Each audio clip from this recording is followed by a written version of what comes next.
Guys, Mitch from RespectMyRegion.com back with another episode of the North American Weed Tour podcast. Today, I'm joined by special guest Zack Hirschfield of Timeless Vapes. How you doing today, man?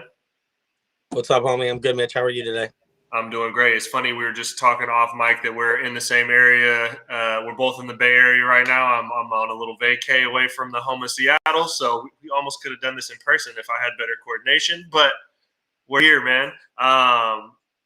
I would love for you to give me, I know we were just talking about it just a second ago, but a little bit of insight of just kind of your history around the plant as it pertains to the industry.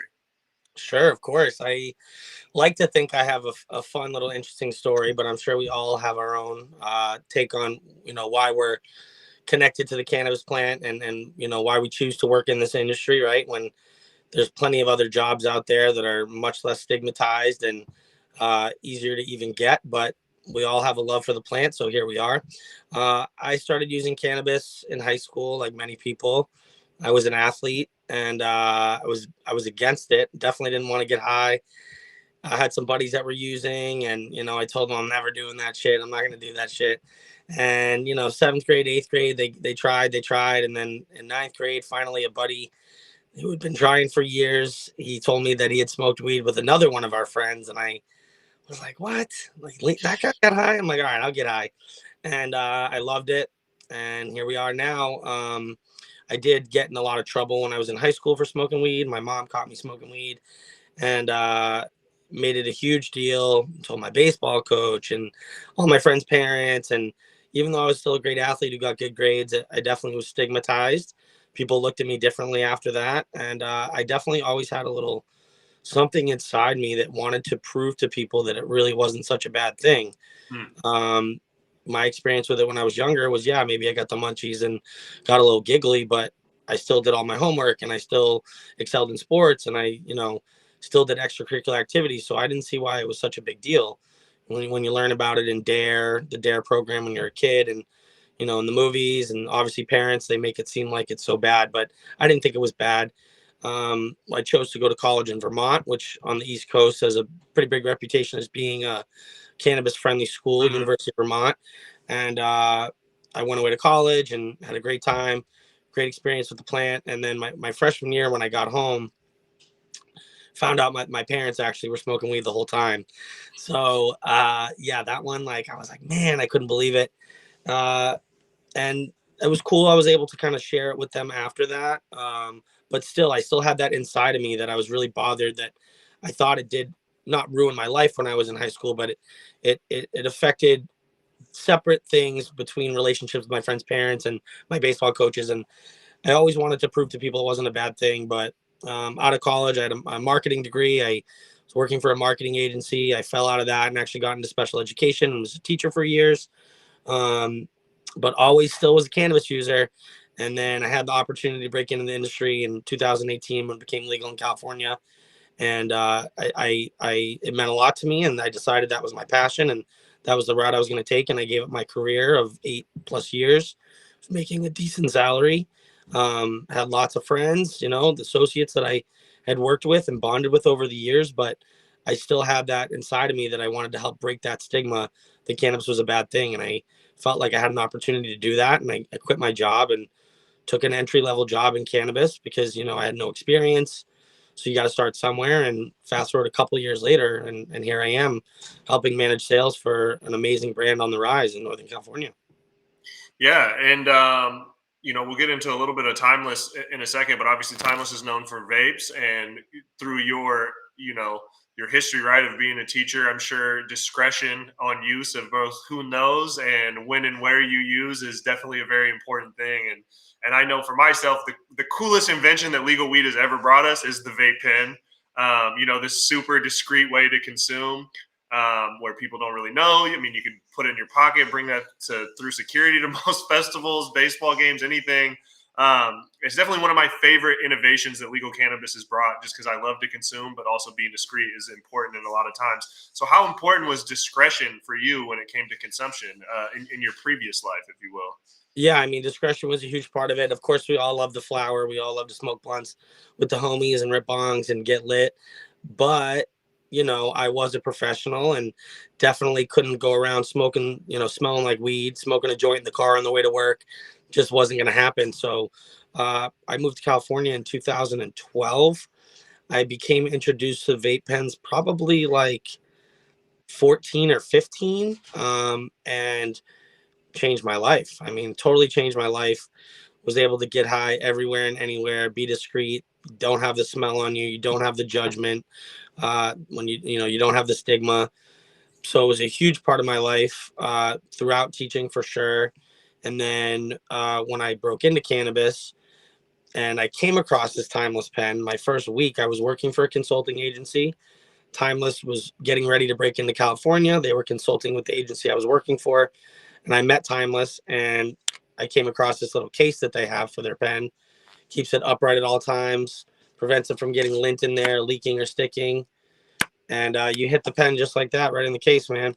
And once I saw this case, I was like, man, that's so smart. I've been racking my brain with ideas because I'm telling you, I've tried every Mm-hmm. brand out there, and you go from brand to brand because you're looking for that consistent product, right? That's going to taste the same every time. That's going to give you the same high. That's not going to stick.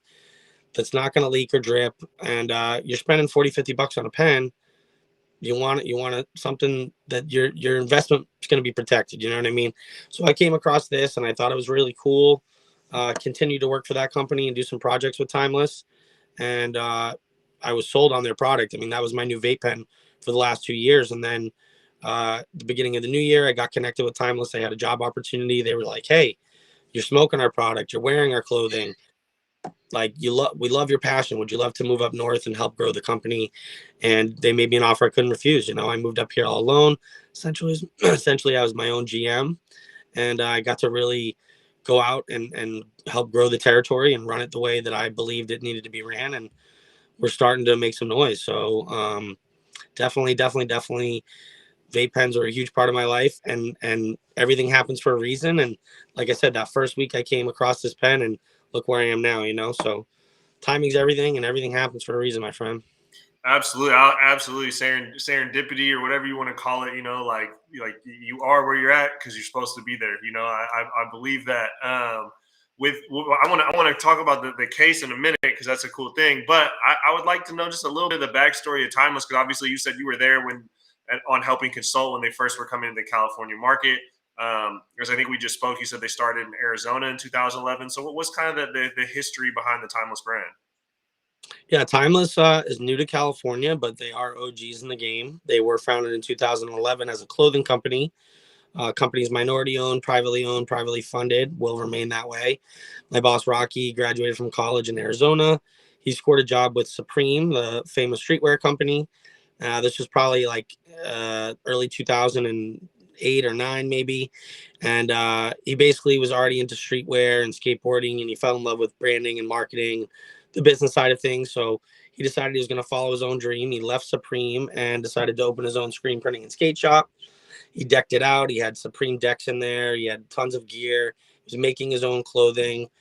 He met his now partner and co-owner of the company, this awesome guy, Sean, and they were just vibing and running the t-shirt store.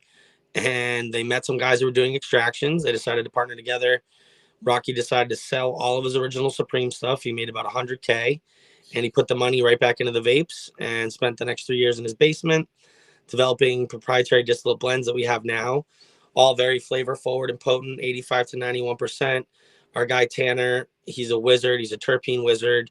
One of our slogans is taste the terps, and we really do bring the flavor in a way that a lot of brands aren't doing.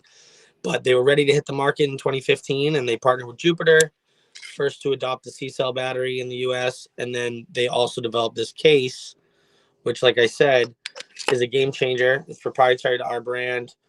It's got this cool flip top. We pay Zippo a licensing fee for that case. And you just hit your pen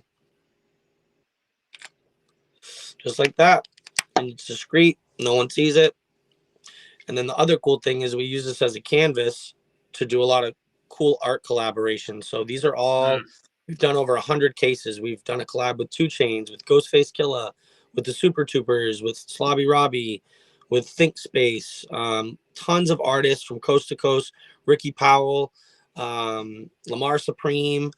The list goes on and on. And essentially, we're really into our pillars, which are culture, legacy, and community. And part of our culture is art. We love art. So we, like I said, we partner with a lot of artists and we let them use this as a canvas to help tell their story. And then also to help us smash that stigma that cannabis is such a bad thing, because the more people that come forward and say, hey, we're cannabis users, we're using it discreetly, we're using it respectfully, we're using it as a platform to tell our story, we feel that, that's going to help smash the stigma and hopefully get some people to become loyal to our brand. Yeah, I didn't even think of it until you said that, because when I was doing a little bit of research, I've seen the case before, but I was doing a little research before this online, and it clearly stuck out to me, and you touched on it. The biggest issues around vapes are discretion, which a vape is the most discreet way to smoke, but still, if you're smoking a vape, you care about discretion. So putting it in a case actually, obviously takes that discretion a step further. But then also the biggest issue with vapes is, leakage or turning upside down and it getting, clogged up in the mouthpiece. And so having that case gives it a little bit, it's going to sit in your pocket without kind of 360 front flipping everywhere or something like that. So I like that it solves that. But I also like, it just jumped out at me what you were saying. It provides that place to put artwork, which is usually on a vape. You might be able to get a logo spot on a battery, but again, if you're selling cartridges, you don't necessarily get to control what battery it's going on. So, most you get that tiny little label on the top of the cartridge, right? And so that definitely gives you guys a leg up for these collaborations to provide just more artwork and more personality, which clearly ties into kind of the lifestyle element that's being built out over there. Yeah, I mean, we truly are a lifestyle brand. I wear these timeless clothes 7 days a week. We love sports. We love food. We love fashion. We love music. We love art. We love life, and we love cannabis. And we're trying to spread our positivity and our amazing product with as many people as we can. And I'm telling you, man, once more people get a hold of this product, they're really going to start talking timeless in California, because in 6 months alone, we're already in 40 locations up here and dominating on ease. Like I said, I think I told you before, we were sponsored Outside Lands Music Fest, saw over 100,000 people a couple weeks ago. So we're excited for 2022 for sure. And so what's kind of the approach to the lifestyle focused brand, which, myself is kind of a marketing nerd and someone that just understands cannabis is a CPG, consumer packaged good, and that's definitely will be even more so leaning into the future. But there's so many folks that say like the weed sells itself or the cannabis sells itself, right? So what is kind of the thought process and the approach of making sure that lifestyle element is a part of the brand?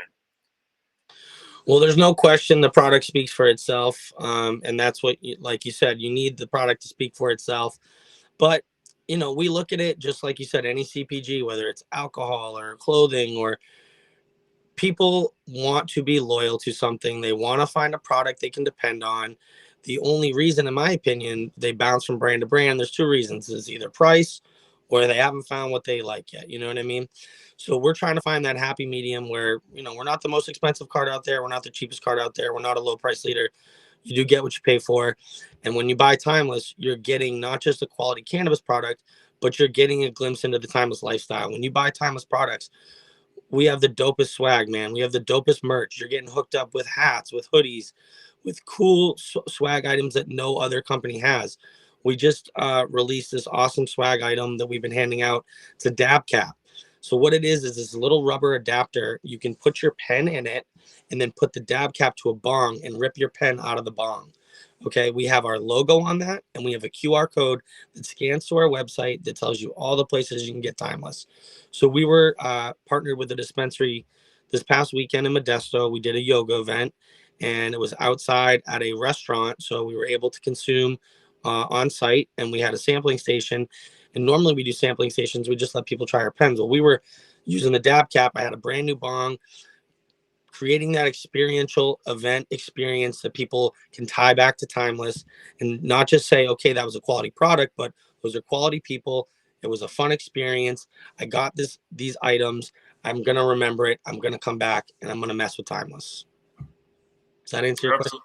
Yeah, no, absolutely, absolutely. And because I mean, again, when you're talking about a CPG, I mean, I like what you said. When people continue to try something, is either the price or they haven't found something they like.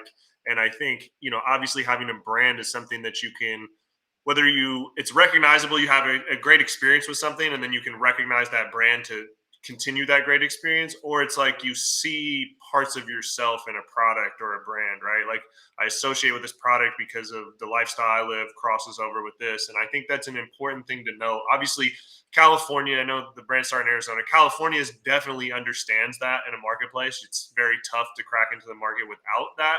But I reside in the Pacific Northwest, where I say it's a little more craft and almost crafted mindset, where not a lot of companies have been seen, have seen that vision and understood, I think, where cannabis is ultimately going. Because as we go to this inevitable federal legalization or declassification that brings singular cannabis brand will be more accessible in more markets, you have to have something that people recognize beyond just price and THC percentage, right? Like, it's got to have something more. Otherwise, it could just be interchangeable for anything, right? So with that being said, you guys are obviously in multiple different markets. What has been the approach to building a brand that has a consistent message, but also scaling that to these different markets, because they all have different nuances? Yeah, that's a very true statement. And I'm actually at a WeWork in Oakland today. My boss flew up from LA with my marketing director, and we're working today, all day today and all day the next 2 days on our business plan for 2022, because we have, the last 6 to 8 months has been basically the wild west for me. I've been given the tools and the resources, but very very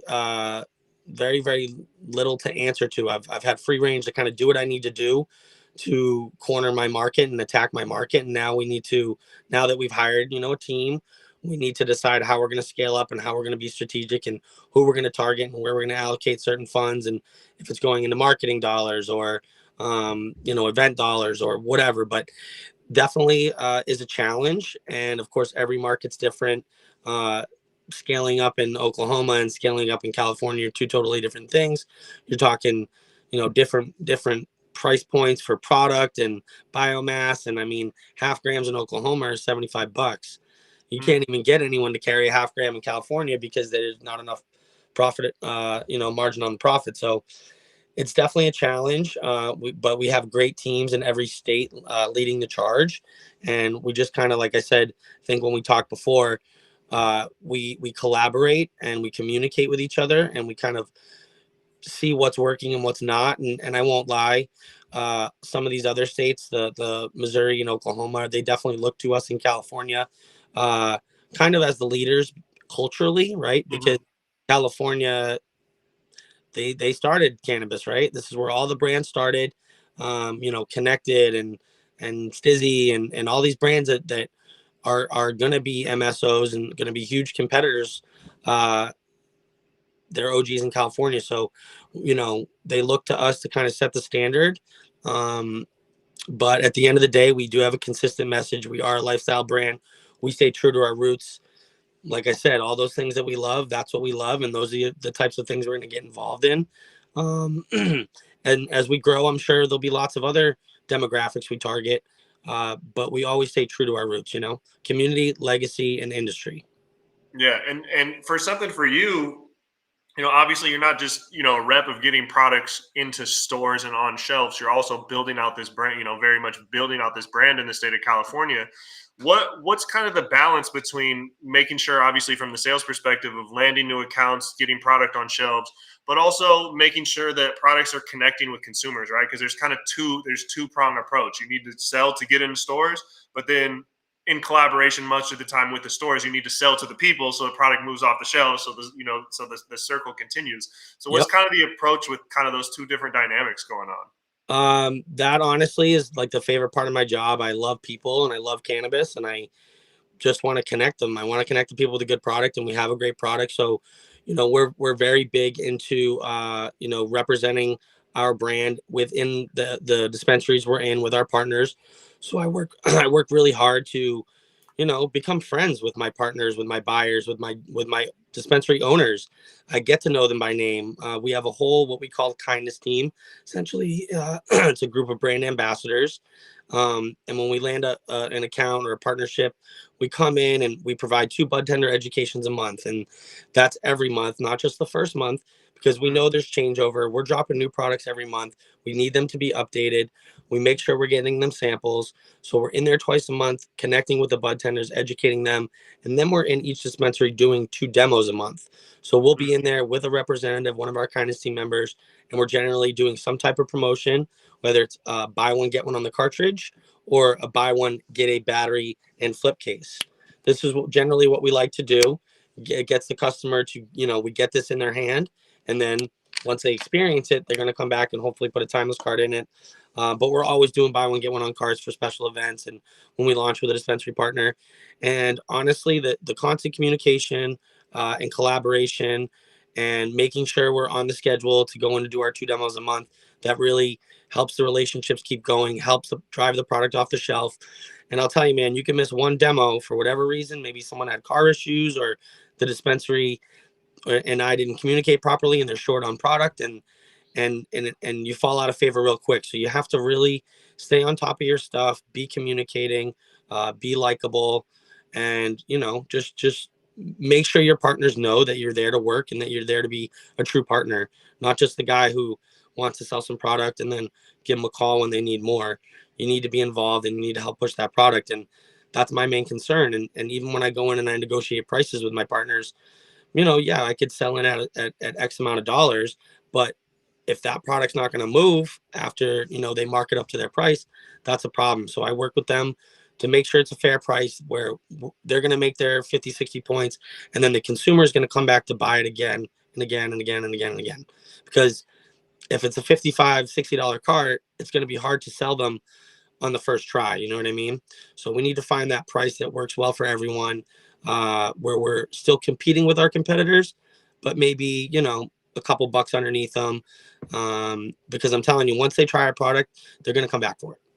Yeah, no, and that's great. I mean, it's very important, for the listeners out there that are within this industry or might be in the sales part. One of the biggest takeaways of what you just said is, how important that relationship is, because it is very much, sales is I sell to you, I get my nut via the commission, and that's where I get it, right? But really, if you've been in cannabis a long time, pre industry, right, it was much easier to have an existing clientele that came and bought from you than constantly trying to find new people. So those relationships are absolutely key. But I also like how you said you're consistently making sure, I think you said 2 touch points retail facing to the store and then 2 touch points to the consumer per month per location, correct?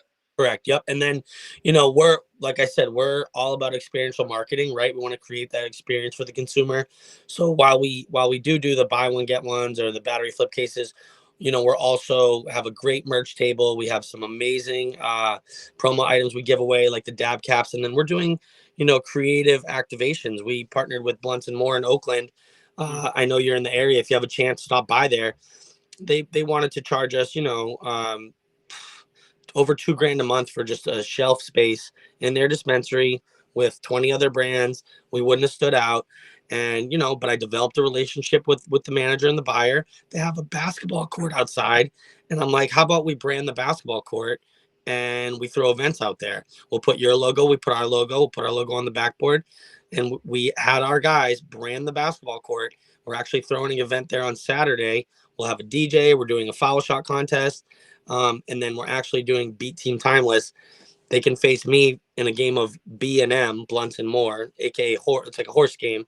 And beat me, they'll win a Timeless cartridge. If not, they still get a prize. But so creative activations, staying in touch, like you said, with the touch points, communicating, and being a good partner. Being the person they want to work with. They're not doing. They're not. They don't need us in their shops. They really don't. They're going to sell their products anyway. There's plenty of brands out there. So basically, I really work with people to and ask them to give us a shot and let us prove ourselves. And it's through the creative activations and all the other things that I mentioned that have been helping us thrive and really grow and expand at a pretty quick rate here. Awesome. No, that was very well put, and there's a lot of game in there for people that are in your position that are looking to gain some more success. We might have went over it a little bit at the start of this, but I'm curious, what is kind of the typical product offering from Timeless? Like, what are all the categories and main SKUs? I know there's probably a lot of different flavors and strains you guys work with, but what are the main SKUs that you guys stick to? Yeah, thank you. So when it comes to our main line, Timeless, the line the company was founded on, we botanical, all natural, all botanical distillate vape pens. They come in half grams and full grams, and we do we have a mood base on our strain. So instead of calling it sativa, hybrid, and indica, we call it energy, chill, and rest. Energy is the sativa, chill is the hybrid, rest is the indica. Okay. Under each category, we have about 4 strains per category, but up to 6. We always have limited flavor drops. We have like throwback flavor drops, holiday flavor drops. So we're always dropping new limited flavors. For example, just this past October, we had a gummy worms flavor. Mm, It was only supposed to be for October, but it was so popular and it sold so quick. A lot of my partners didn't get the chance to order it. So we were able to kind of, talk with our production team and they agreed we're going to do one more run. So there will be some gummy worms available in the next month or so, in the next couple of weeks for the next month. But a lot of the times we will only run the flavor once, maybe for the year. But right now we have 12 flavors on the Timeless menu. We're dropping in tons of fun new flavors next year.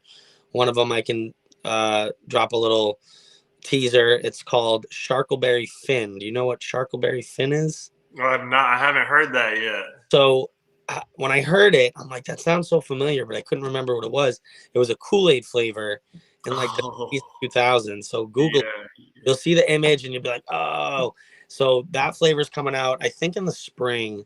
And we'll do, we always have fun flavor art, and we have a great design team and branding team, and we have a beautiful Instagram, and we do lots of fun stuff. And, we work with our tier 1 partners, our big partners, to do some of these limited drops or to launch certain products. And so we have, that's our Timeless line. We did just drop our live resin line. When I first started about 6 months ago, it's called Noir. It is a live resin distillate blend. So we are using live resin terpenes to infuse a distillate oil. Being very forward about that. It's right on the front of the packaging, live resin terpenes. We're using a process that is no one's using it in the industry. It is proprietary. It's called subcritical H2O extraction. So what happens is we extract the live resin terpenes, and the flower's harvested. We extract the live resin terpenes an hour within harvest. The flower's never frozen, flash frozen, or cold pressed. We then infuse that distillate oil with those live resin terpenes. The end result is, of course, production manufacturing, more cost efficient for us, Mhm. much more higher potencies. We're coming in at 92%.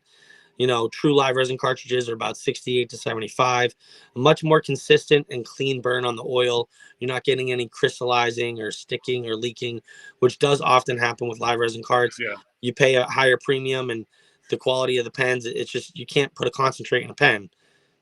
It's just not, if you're a dabber like me, which I'm a huge dabber, huge connoisseur of rosin, and a lot of people will look down at distillate products.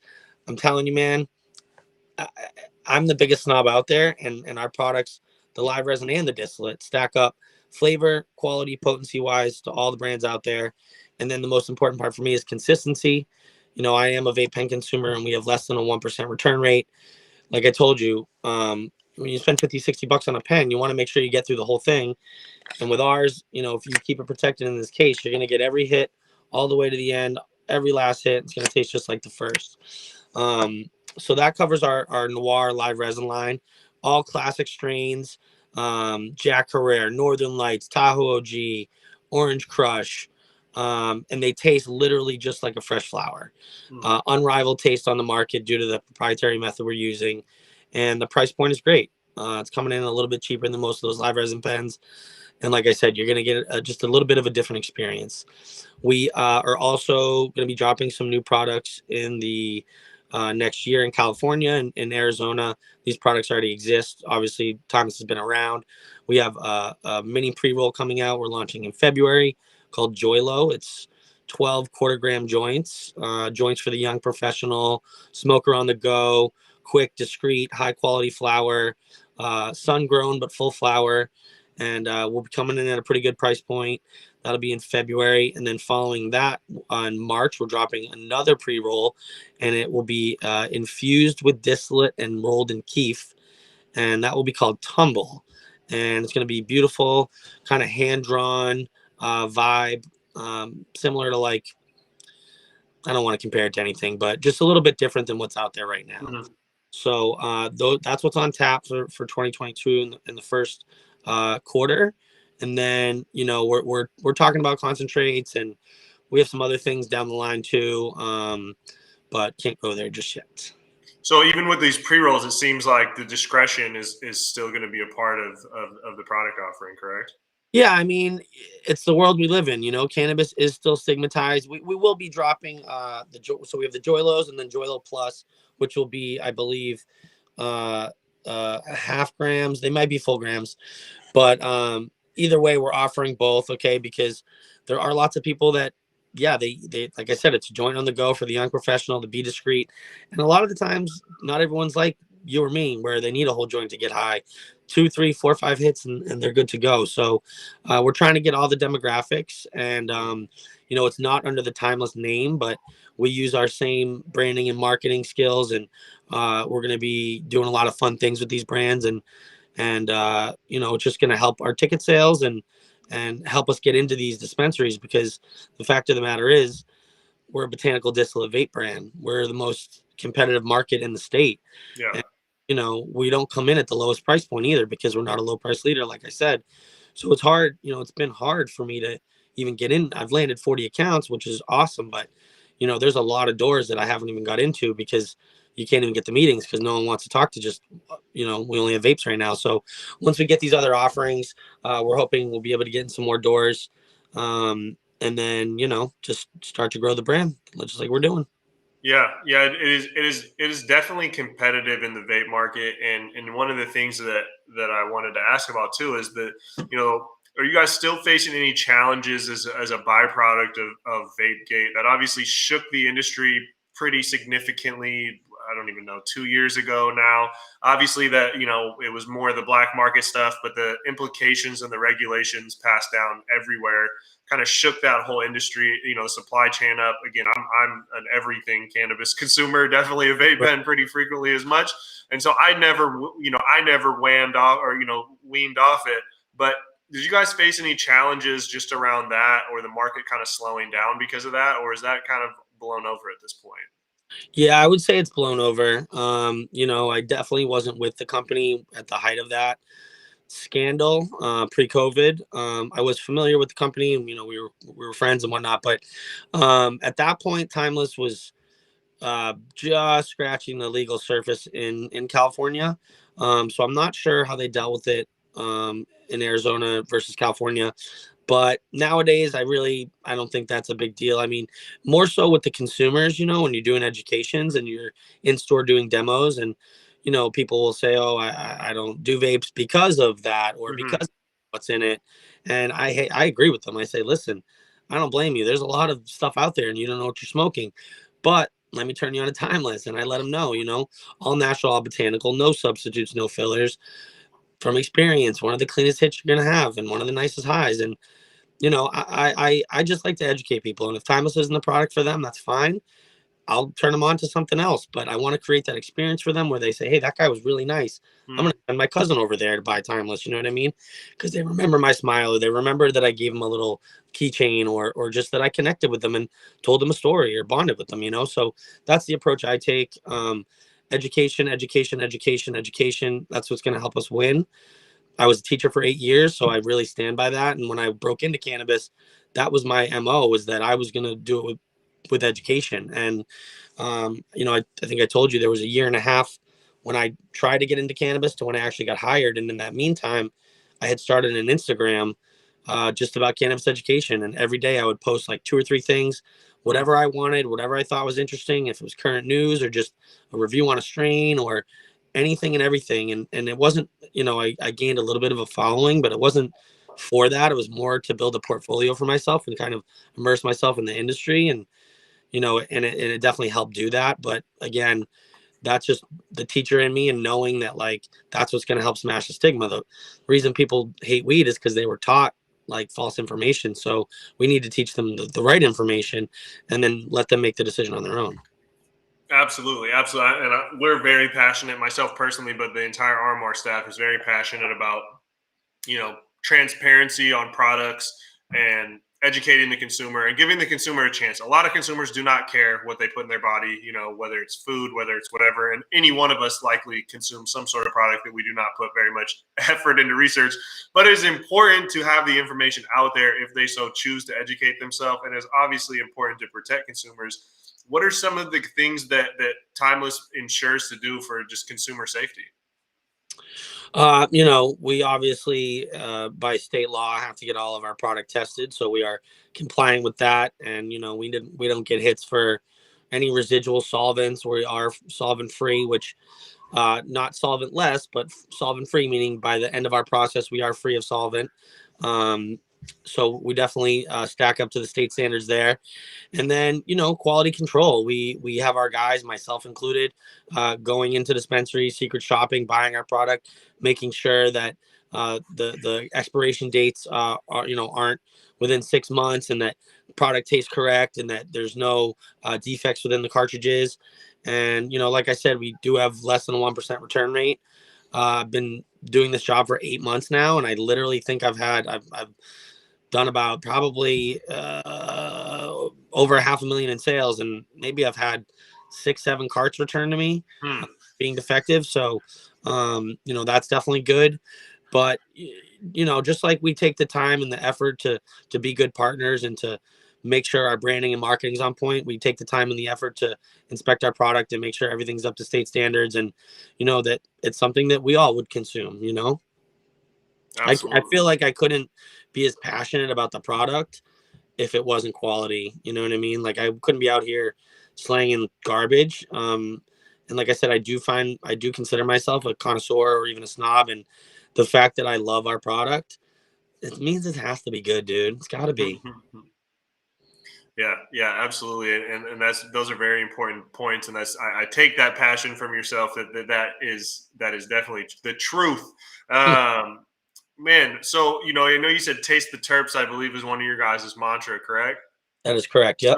So what is your take on, obviously, consumers purchase products based on THC percentage? Part of anyone in this industry, sometimes it feels like we're screaming at a wall that THC percentage doesn't matter. I mean, it doesn't matter in the way that they think it matters, right? It does matter in certain regards, but Correct. It doesn't matter to the extent the average consumer puts on it. So part of just the education, I continually like to talk to guests about this. Your just take on THC percentage versus terps. Absolutely. So whenever I come in to do my educations with staff and even consumers, I always touch on this. All of our strains are 85 to 91%, okay, which is pretty potent. There are definitely brands that claim to have more potent carts, and that's cool because, like you said, it's not all about the number.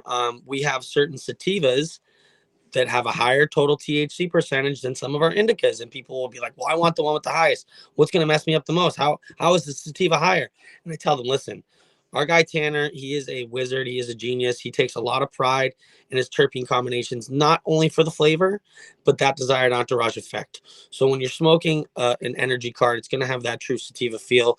When you're smoking a rest cart, it's going to have that true indica feel. And it's a combination of obviously the cannabinoids in the oil and then the terpene combinations, okay? Take, for example, our Granddaddy Perp comes in at 88, okay?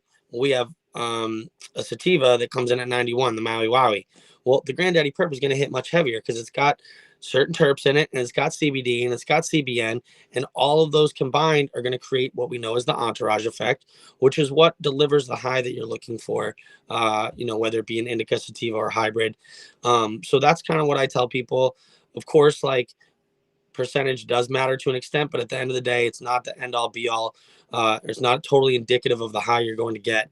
So I just kind of use that, and then let them use our mood base to steer them for what they're looking for. A lot of these people don't know what indica sativa hybrid means or a 65-35 ratio, but they know if they want to sleep, they know if they want something that's going to help them be alert or focus. So that's why we really believe in our mood-based system, the energy, chill, rest. And then, like I said, the terpene combinations and all those flavors help lead to the high they're going to get. Yeah, no, and it's important. It's great that you're doing that on both the storefront and the consumer level. It's just a constant thing is battling. I know, brands have to offer products that are a certain THC percentage because the stores won't take them. Stores can't buy them unless they're a certain percentage because consumers won't take them. And I'm obviously just passionate that we need to get this information out there because the more consumers stop giving a shit about that and start building actual preferences on strains Right. and more the terpene profile, the quicker we'll get this. The more freedom brands will have to operate on products that are designed for just the quality of the product rather than having to be a slave to some Right. To percentage a number. number. To a number. Right. Yeah, because we all know. I know many growers that or cultivators that with the legal market now that jars are sealed, they can't do that. We've lost that phenomenon of when you pick up something and your guy would be like, "This looks like absolute garbage, but this is going to be the best stuff you get from me all year." Like that used to happen in the world we live in now. If it looks like trash in a jar, you're not buying it, and it's hard for me to convince you. So the more we get this information out there, I just think as consumers, there'll be a lot more quality products to choose for. And with that being said, where do you kind of see and envision kind of the future of legal cannabis? It doesn't have to be too far into the future, but what are some trends you feel like you're noticing that we might not be quite there, but we're swimming towards right now? Delivery, direct to consumer for sure. I mean, that's definitely going to be huge. We actually are already diving into the space. We partnered with someone recently, and we will shortly be able to offer Timeless delivered straight to your home from our website. Um, and then, just in terms of like dispensaries, right? Like every day there's new dispensaries popping up, and every day there's new deliveries popping up, but you also see the big dogs acquiring new ones and buying little ones out. And when it's just a matter of time before there's only, I don't know, 10, 20 partners that you partner with throughout the state. I mean, I could be wrong on those numbers, but essentially that's where we see it going. There's going to be multiple multi-state operators like us, right? So you're going to have the same dispensaries in the same states that where these brands are. So you really need to find a way to build the partnerships with these big companies now.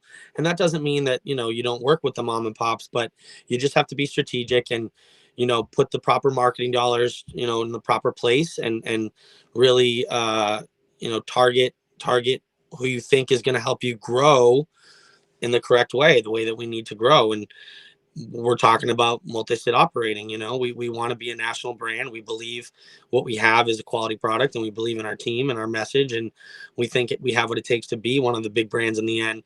But you have to be strategic. You have to partner with the right people, and that goes from production to manufacturing to everything, sales. Every little aspect of this industry is about building the right partnerships, because you can't do it all yourself. So it's all about connecting and using your resources, building those partnerships. And I mean, yeah, the next couple of years is going to be crazy. Like I said before, the past 8 months has been like the wild, wild west. And it's like, it's legal cannabis. It shouldn't be like the wild, wild west, but it still Right. is. And, it's going to start to get more, I guess, legitimate, and things are going to take, we're going to scale them, right? So we're going to build these systems so we can be successful in California, so we can be successful in other states, and then so we can grow with these other companies that are so there. And then, of course, you got the other Budweisers and all those guys that are going to get involved too. So not sure how that's going to play out, but our goal right now is to be strategic and partner with the right people and grow with people that want to grow with us. That don't not just they don't want to just put us on their shelf to make a buck, but they want to put the work in with us to grow together and help build both of our legacies. Because like I said, everything we do goes back to those pillars: community, industry, and legacy, and that's why we do it. Awesome, man. That's amazing to hear. I love the insight. And I'll plug it so you don't have to. I know anyone out there looking for more information on Timeless can find it at timelessvapes.com. Is there anything else you'd like to plug before we get you up out of here? Just please follow us on Instagram at alwaystimeless.co. I think we're struggling with a shadow ban right now, so you may try to tag us with some product and you may get denied, but appreciate the love. Just give us a follow. Keep following us on Instagram. Check out our website to see all the stores you can find us in. Get us delivered right to your door on ease throughout the whole state. And if you ever see me around the way, just please come say hello, give me a hug, say what up, and let's vibe. Awesome. Thank you very much, Zach. Appreciate your time today, man. Yeah, thanks, brother. Next time you're heading up in the Bay, please let me know, and we can do this in person. Hell yeah, will do. All right, have a great day, Mitch.